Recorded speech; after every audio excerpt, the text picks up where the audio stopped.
मेरा मन सुमिरै राम को, मेरा मन राम ही आही। बंदे ऊपरी जोर होत है, जम को बरजी गुसाई। फिर कह रहे हैं, मेरा मन सुमिरै राम को, मेरा मन राम ही आही। इब मन राम ही हवे रहा, शीस नवावो काहि।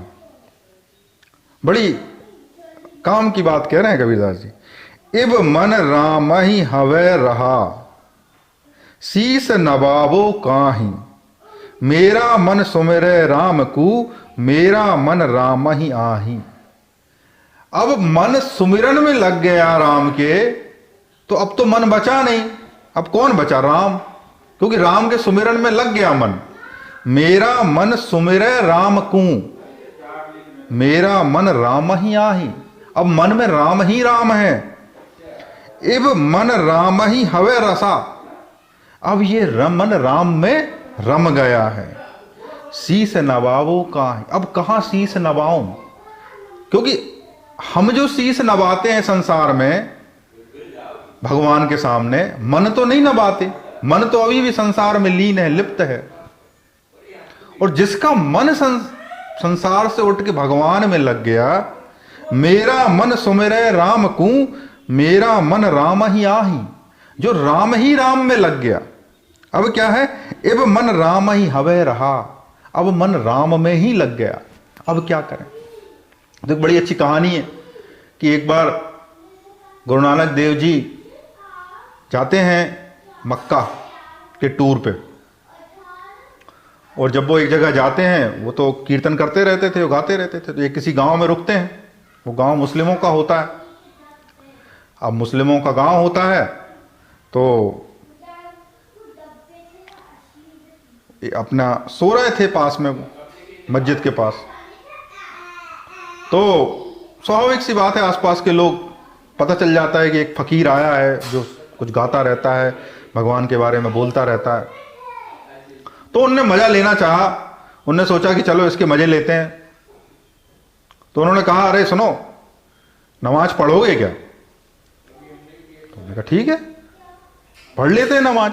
अच्छा, उनको ये उम्मीद नहीं थी कि नानक जी इतनी आसानी से नमाज पढ़ने को राजी हो जाएंगे। वो सोच रहे थे कि ये ना नुकुर करेंगे तो मजे लेंगे। अब नानक ने तो क्या हुआ, नानक से जैसे ही बोला नमाज पढ़ो, नानक ने कहा चलो नमाज पढ़ते हैं। तो सब लोग मस्जिद चले गए, नानक भी चले गए। सब मस्जिद की जहां नमाज होती है वहां इकट्ठे हो गए, नमाज करने लगे। अब बाकी लोग जैसे झुके तो नानक खड़े रह गए, नानक नहीं झुके।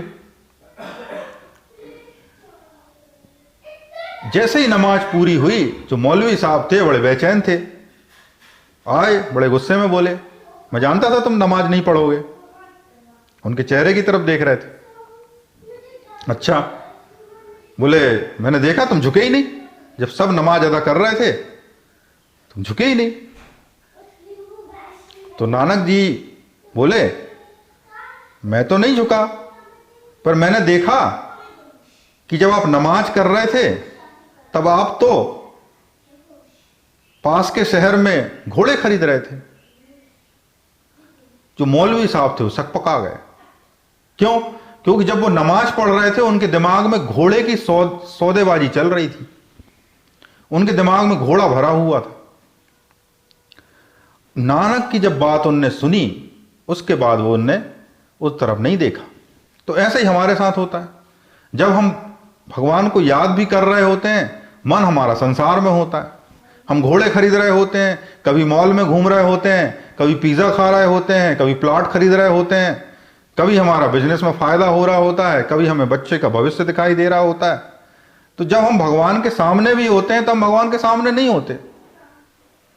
तो कबीरदास जी कहते हैं कि मेरा मन सुमिरै राम को, मेरा मन राम ही आई। मेरा मन तो राम के सुमिरन में लग गया और मेरा मन राम में ही चला गया। अब क्या होता है, इब मन राम ही हवे रमा।